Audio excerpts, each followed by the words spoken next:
اعوذ باللہ من الشیطان الرجیم بسم اللہ الرحمن الرحیم اسم کانا و اخواتہا، کانا اور کانا کے اخوات کا اسم۔ کانا کے اخوات سے کیا مراد ہے؟ وہ جو کانا کے علاوہ کانا جیسا عمل کرتے ہیں۔ 12 افعال ہیں جن کو افعال ناقصہ کہا جاتا ہے، وہ مراد ہے۔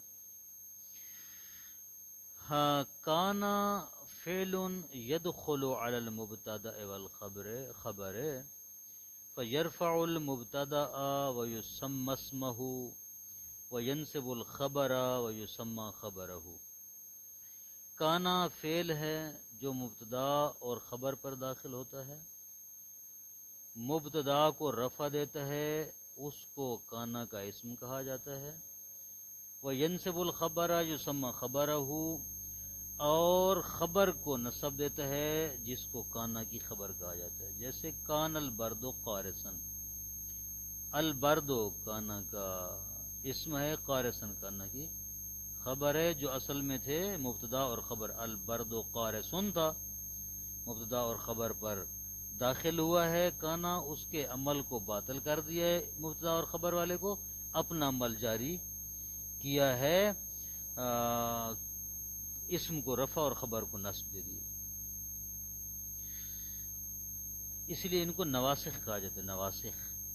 نواسخ یعنی جو مبتدا اور خبر کے عمل کو باطل کرتے ہیں۔ یوجد 12 فعلا تعمل عمل کانا، 12 افعال موجود ہیں جو کانا والا عمل کرتے ہیں۔ وایا اصبح، اضحى، ظل، بات، امسا، ما زال، ما بارح، من فکا، ما فاتأ، ما دام، صار، لیسا۔ ويقال لها الافعال الناقصة، ان کو افعال ناقصہ کہا جاتا ہے۔ فوائد: یلحق بهذه الافعال كل فعل لا یستغنی عن الخبر، ان افعال کے ساتھ یعنی افعال نقص کے ساتھ ہر وہ فعل ملحق ہوتا ہے جو خبر سے بے نیاز نہیں ہو سکتا، جس کو خبر کی ضرورت ہوتی ہے، جس کا معنی خبر کے بغیر تمام نہیں ہو سکتا، وہ سب فعل ملحق ہوتے ہیں ان افعال نقص کے ساتھ۔ مثل آذا، رجع، استحال، عاد، حار، ارتد، تحول، غدا، راح، انقلب، تبدل۔ وکلھا بمعنی سارا، یہ سارے سارا کے معنی میں ہیں۔ سارا کس معنی میں ہوتا ہے؟ سارا بمعنی انتقل کے پڑھا تھا نا، پیچھے پڑھ کے ہیں عوامل وغیرہ میں کہ سارا بمعنی انتقل کے منتقل ہو جانا یا ہو جانا، تحول اور انتقال اس کے معنی میں ہوتا ہے سارا۔ تو یہ سارے جتنے انہوں نے ذکر کیے ہیں جو کانا افعال ناقصہ کے ساتھ ملا کے عمل میں، وہ سارا کے معنی میں ہوتے ہیں، یعنی تحول اور انتقال کے معنی میں آتے ہیں۔ معنی کانا اتصاف المخبر عنہ بالخبر فی الماضی، کانا کا معنی یہ ہے کہ مخبر عنہ کو متصف کیا جائے خبر کے ساتھ زمانہ ماضی میں، یعنی مخبر عنہ سے مراد وہی اسم کانا جو اصل میں مبتدا تھی، اس کو متصف کیا جائے خبر کے ساتھ، یعنی خبر والی صفت اس کو لگائی جائے زمانہ ماضی میں۔ مثلا کانا زید قائما، زید کھڑا تھا۔ اب قائمون کی جو نسبت اور وصف ہے یہ زید ان کو دی گئی ہے کھڑے ہونے کی، کب؟ زمانہ ماضی میں، زید کھڑا تھا۔ فمعنی اصبح، اضحى، ظل، بات و امسا، ان 5 افعال کا معنی کیا ہے؟ ان کا معنی یہ ہے کہ اتصافہ بالخبر فی الصبح والضحى والنہار واللیل والمساء، اس کا معنی یہ ہے کہ مخبر عنہ کو متصف کیا جائے خبر کے ساتھ صبح کے وقت، ضحیٰ دوپہر کے وقت، دن کے وقت، رات کے وقت، شام کے وقت وغیرہ. ٹھیک ہے. وَمَانَ لیسا، لیسا کا معنی النفی، نفی ہے، نفی کرنا کسی بھی حکم کی، یعنی خبر کو اسم سے نفی کرنا، خبر کے اسم کے ساتھ اتصاف سے نفی کرنا. معنی سارا التحول والانتقال، سارا کا معنی ہے تحول، تبدیلی، اور انتقال یعنی منتقل ہونا، ایک حالت سے دوسری حالت کی طرف، ایک جگہ سے دوسری جگہ کی طرف. وَمَعنَى مَا زَالَ مَا بَرَحَ مَا فَتَأَ وَمَنْ فَقَّ، ان چار افعال کا معنی کیا ہے؟ ملازمت الخبر للمخبر عنہ، کہ خبر مخبر عنہ کو لازم ہے، یعنی خبر مخبر عنہ سے جدا، یعنی خبر اسم سے جدا نہیں ہو سکتی، لازم ہے. فمعنی ما دام استمرار الخبر ہے، ما دامہ کا معنی ہے استمرار خبر، یعنی خبر کا اسم کے ساتھ جو اتصاف ہے وہ باقی ہے، جاری ہے. ٹھیک ہے، خبر کا جاری رہنا، باقی رہنا، استمرار. الا ان کانا اصبح امسا اضحى ظل باتا قد تستعمل ایضا بمعنی سارا، یہ جو ہیں چند افعال کانا، اصبح، امسا، اضحى، ظل، باتا، یہ کبھی کبھی سارا کے معنی میں بھی آتے ہیں. سارا کا کیا معنی تھا؟ تحول و انتقال، یہ انتقال اور تحول کے معنی میں بھی آتے ہیں. تأتی الافعال الناقصۃ تامۃ ما عدا لیسا ما فتح وما زال التی مضارعها یزال، افعال ناقصہ تامہ بھی ہو سکتے ہیں. تامہ سے کیا مراد ہے؟ یعنی بغیر خبر کے ان کا معنی مکمل ہو سکتا ہے ان افعال ناقصہ کا، لیکن لیسا، ما فاتا اور ما زالا کے علاوہ.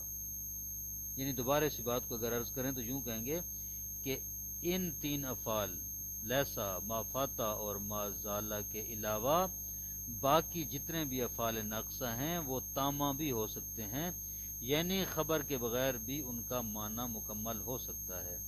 ما زالا کے متعلق کہہ رہے ہیں کہ زالا وہ جس کا مضارع یزالو آتا ہے، اگر جس کا مضارع یزیلو آتا ہے اس کی بات نہیں ہے، وہ افعال ناقصہ میں سے نہیں ہے.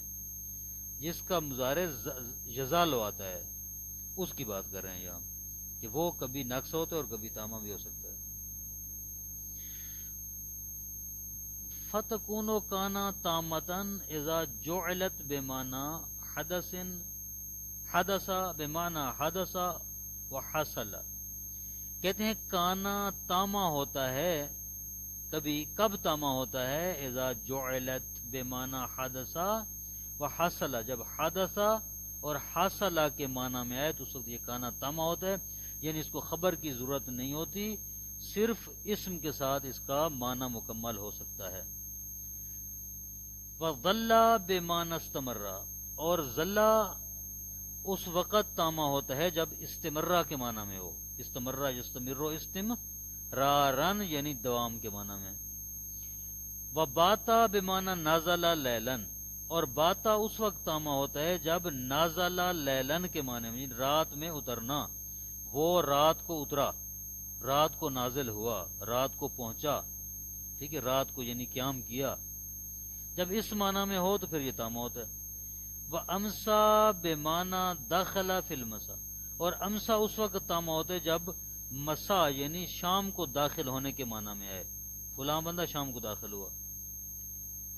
اصبح بمعنی داخل فی الصباح، اصبح جب صباح کے معنی، صباح صبح میں داخل ہونے کے معنی میں ہو. اضحى بمعنی داخل فی الضحى، اضحى جب ضحیٰ میں داخل ہونے کے معنی میں ہو. وسارا بمعنی انتقلا، اور سارا جب انتقلا کے معنی میں ہو، انتقال کے. انفکا بمعنی انفاصلہ، انفکا جب جدا ہونے کے معنی میں ہو. وبارحا بمعنی ذهب، اور بارحا جب ذهب جانے کے معنی میں ہو. وداما بمعنی باقیہ، اور داما باقیہ یعنی باقی رہنے کے معنی میں ہو. جب یہ افعال ان معنی میں ہوں تو اس وقت یہ افعال تامہ ہوتے ہیں، ناقصہ نہیں ہوتے، یعنی ان کا معنی خبر کے بغیر بھی تمام ہو سکتا ہے. وحینئذ تأخذ فاعلا وتکتفی بہ، اس وقت یعنی جب ان معنی میں ہوں تو یہ فاعل کو لیتے ہیں فقط، وتکتفی بہ، اور اس فاعل پر ہی اکتفا کرتے ہیں، ان کو خبر کی ضرورت یا مفعول کی ضرورت نہیں رہتی۔ نہ وہ جیسے فإنما یقول لہ کن فیکون، پس وہ کہتا ہے خدا اس کے لیے کن ہو جا، فیکون ہو جاتا ہے۔ تو یہ جو فیکون ہے اور کن ہے، یہاں پر یہ یکون اور کن بمعنی سارا کے ہیں، بمعنی حادثہ کے ہیں، بمعنی حاصلہ کے ہیں، یہاں پر ناقصہ نہیں بلکہ تامہ ہے۔ وسبحان اللہ حین تمسون حین تصبحون، پاک ہے وہ ذات کی جب صبح میں داخل ہو، صباح میں داخل، مساء میں داخل تم ہوتے ہو۔ وخالدین فیہا ما دامت السماوات والارض، تم ہمیشہ اس میں رہو گے جب تک زمین و آسمان باقی ہیں۔ وقس البواقی، باقی کو بھی نہیں پر قیاس کرو، یعنی یہ دو تین مثالیں انہوں نے دی ہیں، ان مثالوں میں جو افعال نقص آئے ہیں، پہلی میں کن اور یکون آیا ہے، دوسری میں تمسون تصبحون آیا ہے، تیسری مثال میں دامت آیا ہے، یہ بمعنی یہ تامہ ہے، ناقصہ نہیں ہے۔ الافعال الناقصۃ ثلاثۃ اقسام، افعال ناقصہ کی تین قسمیں ہیں۔ پہلی قسم الاول یتصرف تصرفا تاما، کچھ افعال ناقصہ وہ ہوتے ہیں جن کی مکمل تصریف اور گردان ہوتی ہے، تمام صیغے جتنے بھی فعل سے نکلنے چاہیے ان سے نکلتے ہیں۔ وہ کون سے ہیں؟ کانا، امسا، اصبحا، اضحا، ظلا، باتا اور سارا، سات افعال ناقصہ وہ ہیں جو جن کی تصریف تام ہوتی ہے۔ والثانی لا يتصرف اصلا، دوسری قسم وہ افعال ناقصہ جو بالکل ہی متصرف نہیں ہوتے، کوئی گردان نہیں ہے، وہ لیسا اور مادام ہے، لیسا لیسا رہے گا، مادام مادام رہے گا، زیادہ سے زیادہ ان کے ساتھ تائے تانیث آتی ہے، شاید آگے بیان کریں گے، لیسک سے فقط لیسات آتا ہے، مادامک سے مادامات آتا ہے، بس تائے تانیث آ سکتی ہے، باقی ان کے ساتھ نہیں آتے، باقی ان کی جو ہے گردان وغیرہ نہیں ہوتی۔ والثالث یتصرف تصرفا ناقصا، تیسری قسم افعال ناقصہ کی وہ افعال ناقصہ ہیں جو جن کی تصریف ناقص ہوتی ہے، متصرف ہوتے ہیں لیکن متصرف ناقص ہیں، یعنی تمام گردانے اور تمام صیغے ان سے نہیں نکلتے، جیسے ما زالا، ما فتح، ما بارحا، من فکا، یہ چار ہیں۔ فإنه لا يشتق منها غیر مضارع فقط، ان کا صرف اور صرف مضارع ہوتا ہے، یعنی ان سے مضارع کے علاوہ کوئی اور صیغہ مشتق، ما زالا یعنی یزالو، ما فاتح یفتح، بارحا یبرہو، انفکا ینفکو، اس کے علاوہ کوئی اور صیغے ان سے نہیں آتے۔ کافی ہے۔ وصلی اللہ علی محمد وآلہ وسلم۔